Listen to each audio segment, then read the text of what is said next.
Mais que représente le paramètre k? En fait, à chaque fois que je choisis une valeur de k, je peux déterminer un point. Et comme le choix de k est infini, je vais trouver une infinité de points, et en fait ça tombe plutôt bien puisqu'une droite c'est une infinité de points. Voyons ça avec des exemples.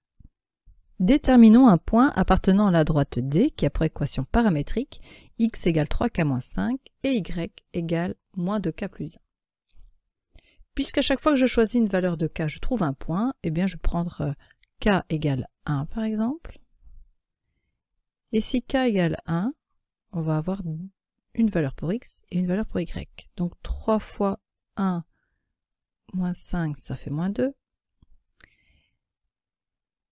Et moins 2 fois 1 plus 1, ça fait moins 1. Donc j'obtiens que x égale moins 2 et que y vaut moins 1. J'obtiens comme ça un premier point qui a comme coordonnée moins 2, moins 1. Et si je veux trouver un autre point, eh bien je choisis une autre valeur de k. Par exemple 2, 3, mais je peux aussi utiliser 0, moins 1, moins 2. En général, on choisit une valeur entière de k, tout simplement parce que c'est plus facile dans les calculs, mais on peut aussi choisir un nombre fractionnaire. Et toi, tu pourrais donner un point autre que le point moins 2, moins 1 qui appartient à la droite. Autre exemple.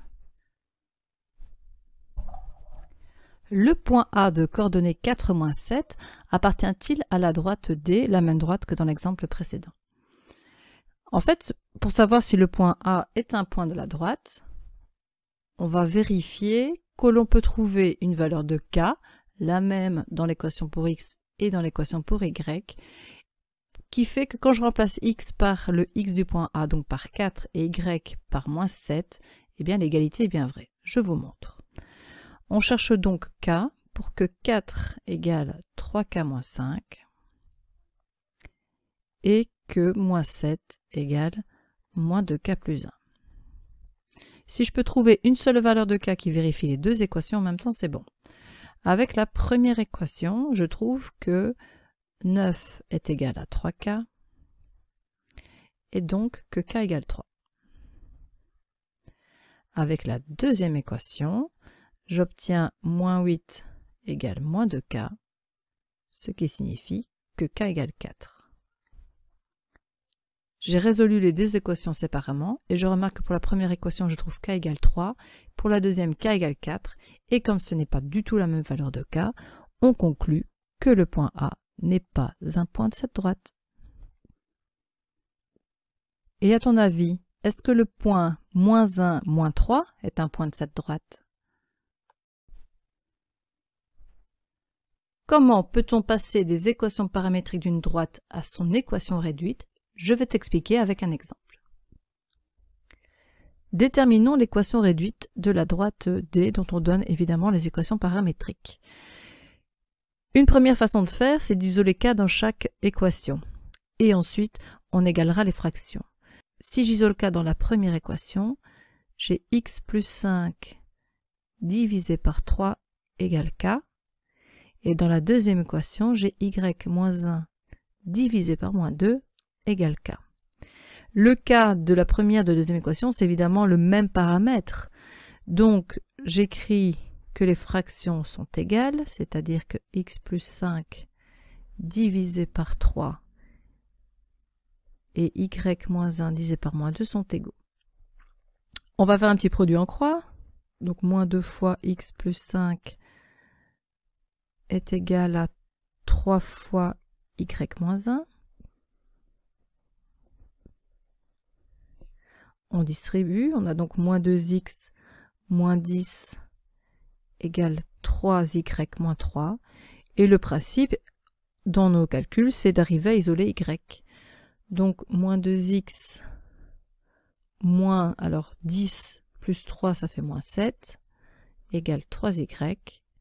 On divise enfin tout par 3 et on a y égale moins 2 tiers de x moins 7 tiers, et c'est bien l'équation réduite de cette droite-là. Mais on peut tout aussi bien déterminer l'équation réduite d'une droite en utilisant le vecteur directeur et les coordonnées d'un point. Souvenez-vous, les nombres associés à k, donc ici 3 et moins 2, sont en fait les composantes d'un vecteur directeur de la droite. On a le vecteur u de composante 3 moins 2. En plus de cela, derrière les k, on retrouve un point de la droite. Je vais l'appeler a. On a le point moins 5, 1. Ces deux informations vont évidemment nous aider à écrire l'équation réduite de la droite. Puisque le vecteur directeur a comme composante 3 moins 2, ça veut dire que quand j'avance de 3 unités vers la droite, je dois descendre de 2 pour rejoindre un autre point de la droite. Et donc assez logiquement, la pente de cette droite, c'est moins 2 divisé par 3. Donc on a déjà la pente de la droite, moins 2 tiers. Donc pour le moment, cette droite a comme équation réduite y égale moins 2 tiers de x plus p. Et comme dans tout calcul pour rechercher l'ordonnée à l'origine d'une droite, on utilise un point. Puisqu'on connaît le point A, c'est un point de cette droite. On remplace x par moins 5 et y par 1 dans l'équation réduite qui est ici. J'ai donc 1 égale moins 2 tiers fois moins 5 plus p. Moins 2 tiers fois moins 5, ça fait 10 tiers. Donc P, c'est 1 moins 10 tiers.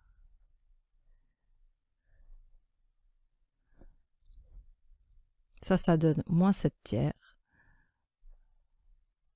Donc finalement, la droite que je cherche a pour équation y égale moins 2 tiers de x moins 7 tiers. Et c'est bien la même équation qu'on avait trouvée avec les méthodes précédentes. Comment passer de l'équation réduite d'une droite à des équations paramétriques? Donc on fait le travail dans l'autre sens.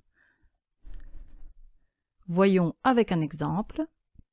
Déterminons des équations paramétriques de la droite dont l'équation réduite est y égale 2x moins 5. On a vu dans la définition de vecteur directeur que si on connaît l'équation réduite d'une droite, y égale mx plus p, alors un vecteur directeur de cette droite a comme composante un m. Donc ici, dans l'exemple, un vecteur directeur pourrait être le vecteur 1, 2. Mais tout vecteur multiple de ce vecteur-là conviendrait aussi. Et alors, on a aussi besoin d'un point pour établir les équations paramétriques. Donc, par exemple, si je choisis que x est égal à 2, je vais calculer y. 2 fois 2 moins 5, ça donne moins 1. Donc j'ai ici, avec ces valeurs-là, un point A de coordonnées 2, moins 1. Alors c'est tout à fait un hasard si je retrouve des nombres assez similaires. Mais finalement, dans les équations paramétriques, dont je fais apparaître l'accolade, j'aurai x égale un certain nombre de fois k. Et bien ici, je me sers du vecteur directeur. Donc en fait, j'ai une fois k. Et là, derrière, je dois ajouter les coordonnées du point A. Donc plus 2. On fait quelque chose de semblable pour les y. Comme le vecteur directeur a comme deuxième composante 2, j'écris y égale 2k. Et puisque l'ordonnée du point A, c'est moins 1, j'ajoute ici l'ordonnée du point A. Et donc, j'ai y égale 2k moins 1.